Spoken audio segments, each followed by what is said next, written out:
चंचुला का पाप से भय एवं संसार से वैराग्य। शौनक जी बोले, हे महाभाग सूत जी, आप सर्वज्ञ हैं। हे महामते, आपके कृपा प्रसाद से मैं बारंबार कृतार्थ हुआ।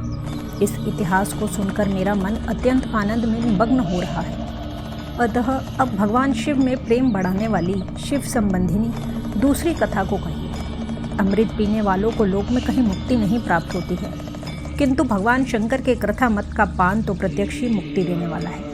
सदाशिव की जिस कथा के सुनने मात्र से मनुष्य शिवलोक प्राप्त कर लेता है, वह कथा धन्य है, धन्य है।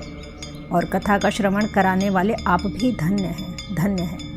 सूत जी बोले, हे शौनक सुनिए, मैं आपके सामने गोपनीय कथा वस्तु का भी वर्णन करूँगा, क्योंकि आप शिव भक्तों में अग्रगण्य तथा वेद वेदताओं में श्रेष्ठ हैं। समुद्र के निकटवर्ती प्रदेश में एक बाष्कल नामक ग्राम है, जहाँ वैदिक धर्म से विमुख महापापी द्विज निवास करते हैं। वे सब के सब बड़े दुष्ट हैं। उनका मन दूषित विषय भोगों में ही लगा रहता है।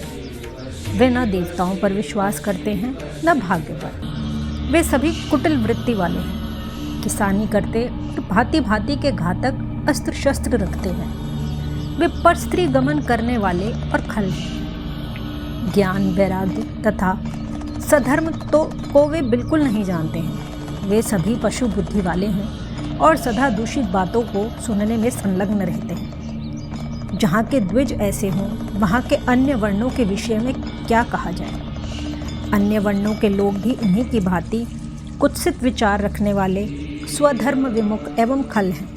वे सदा कुकर्म में लगे रहते हैं और नित्य विषय भोगों में ही डूबे रहते हैं।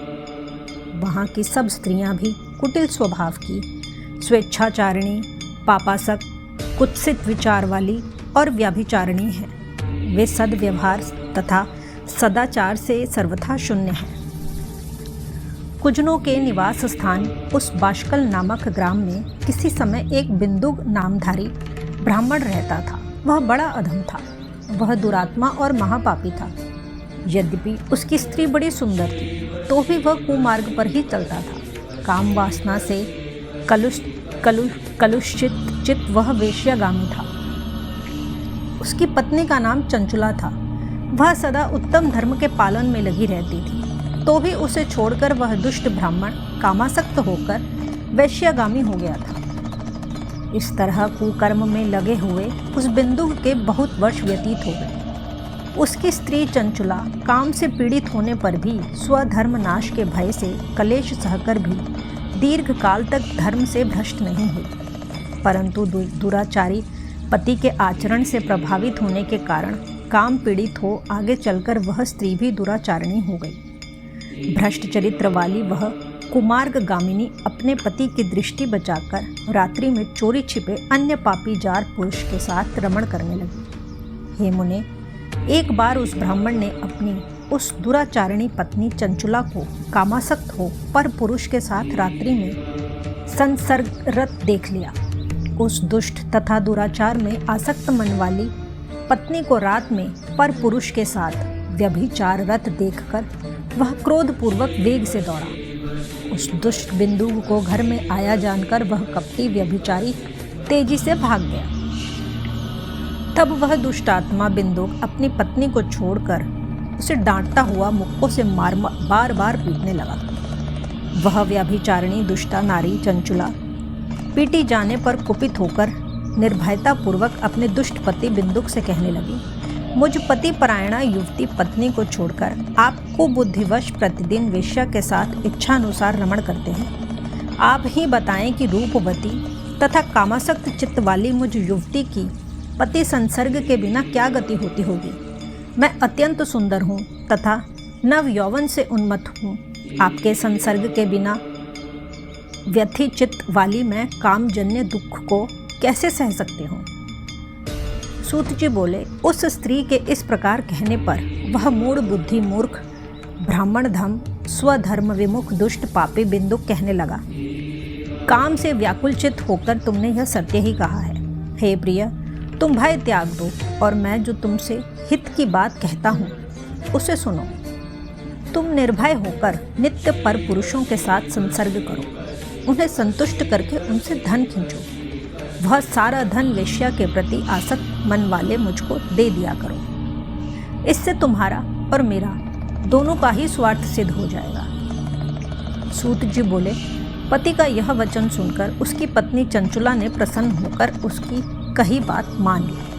उन दोनों दुराचारी पति पत्नी ने इस प्रकार समझौता कर लिया तथा वे दोनों निर्भय चित्त से कुकर्म में लीन हो गए। इस तरह दुराचार में डूबे हुए उन मूढ़ चित्त वाले पति पत्नी का बहुत सा समय व्यर्थ बीत गया। तदनंतर शूद्र जातीय वेश्या का पति बना हुआ वह दूषित बुद्धि वाला दुष्ट ब्राह्मण बिंदु समयानुसार मृत्यु को प्राप्त हो नरक में जा पड़ा।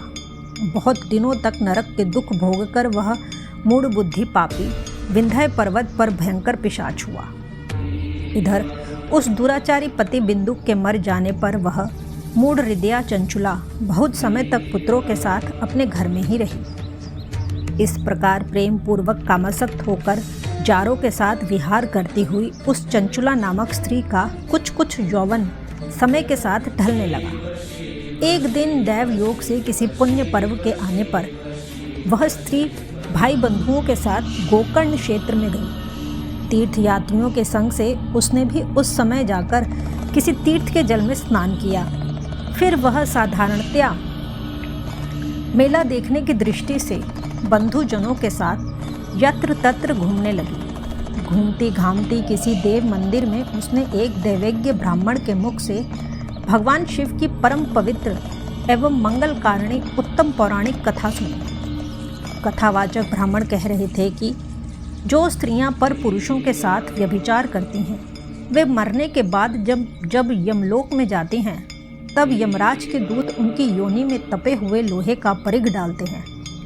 पौराणिक ब्राह्मण के मुख से यह वैराग्य बढ़ाने वाली कथा सुनकर चंचुला भय से व्याकुल हो वहाँ कांपने लगी। जब कथा समाप्त हुई और लोग वहाँ से बाहर चले गए तब वह भयभीत नारी एकांत में शिव पुराण की कथा बाँचने वाले उन ब्राह्मण से कहने लगी, ब्राह्मण, मैं अपने धर्म को नहीं जानती थी, इसलिए मेरे द्वारा बड़ा दुराचार हुआ है।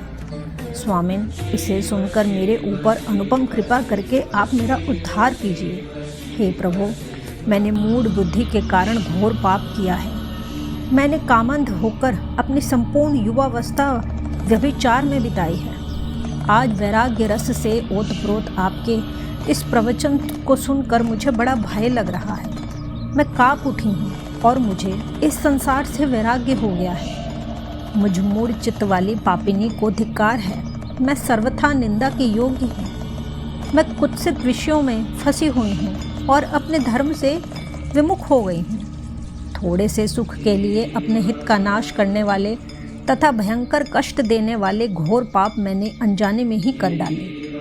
हाय, न जाने किस किस घोर कष्टदायक दुर्गति में मुझे पड़ना पड़ेगा और वहाँ कौन बुद्धिमान पुरुष कुमार्ग में मन लगाने वाली मुझ पापिनी का साथ देगा। मृत्यु काल में उन भयंकर यमदूतों को मैं कैसे देखूंगी। जब वे बलपूर्वक मेरे गले में फंदे डालकर मुझे बांधेंगे तब मैं कैसे धीरज धारण कर सकूंगी। नरक में जब मेरे शरीर के टुकड़े टुकड़े किए जाएंगे उस समय विशेष दुख देने वाली उस महायातना को मैं वहाँ कैसे सहूँगी। दुख और शोक से ग्रस्त होकर मैं दिन में सहज इंद्रिय व्यापार और रात्रि में नींद कैसे प्राप्त कर सकूंगी। हाय, मैं मारी गई, मैं जल गई, मेरा हृदय विदीर्ण हो गया और मैं सब प्रकार से नष्ट हो गई, क्योंकि मैं हर तरह से पाप में ही डूबी रही हूँ। हाय विधाता, मुझ पापिनी को आपने हठात ऐसी दुर्बुद्धि क्यों दे दी जो सभी प्रकार का सुख देने वाले स्वधर्म से दूर कर देती है। हे द्विज, शूल से बिंधा हुआ व्यक्ति ऊंचे पर्वत शिखर से गिरने पर जैसा घोर कष्ट पाता है, उससे भी करोड़ गुना कष्ट मुझे है। सैकड़ों अश्वमेध यज्ञ करके अथवा सैकड़ों वर्षों तक गंगा स्नान करने पर भी मेरे घोर पापों की शुद्धि संभव नहीं दिखती। मैं क्या करूं, कहाँ जाऊं और किसका आश्रय लूं। मुझ नरकगामिनी की इस संसार में कौन रक्षा करेगा।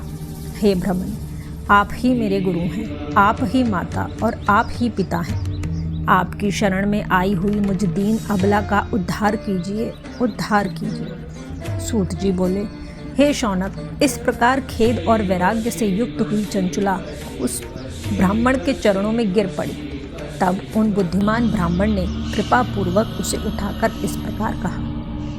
इस प्रकार श्री स्कंद महापुराण के अंतर्गत शिव महापुराण महात्म्य में चंचुला वैराग्य वर्णन नामक तीसरा अध्याय